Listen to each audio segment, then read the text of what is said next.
প্রিয় দেশবাসী, আজকে অত্যন্ত বেদনা ভারাক্রান্ত মন নিয়ে আপনাদের সামনে উপস্থিত হয়েছি। এমন কোনো ঘটনা ঘটে যা অত্যন্ত বেদনাদায়ক।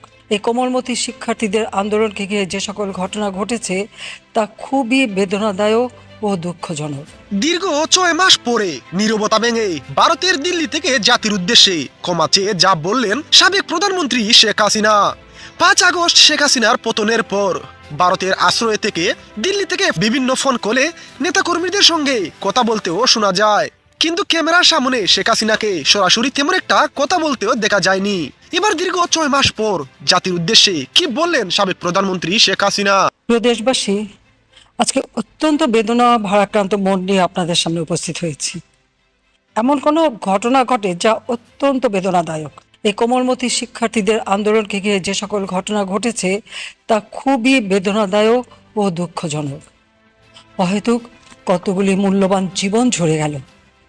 যারা মৃত্যুবরণ করেছে তাদের আত্মার মাগফিরাত কামনা করছি। পরিবারের সদস্যদের প্রতি গভীর সমবেদনা জানাচ্ছি। আমি প্রতিটি হত্যাকাণ্ডের নিন্দা জানাই।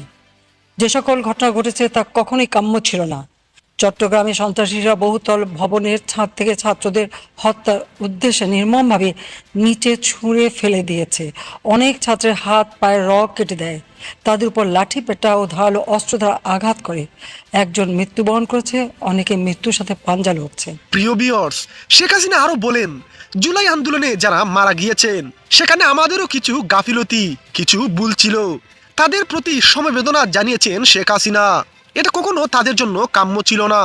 প্রিয় ভিউয়ার্স, সাবেক প্রধানমন্ত্রী শেখ হাসিনার কথাগুলো আপনাদের কেমন লেগেছে কমেন্ট করে জানিয়ে দিন আপনার মতামত। আমি প্রতিটি হত্যাকাণ্ডের নিন্দা জানাই। যে সকল ঘটনা ঘটেছে তা কখনোই কাম্য ছিল না।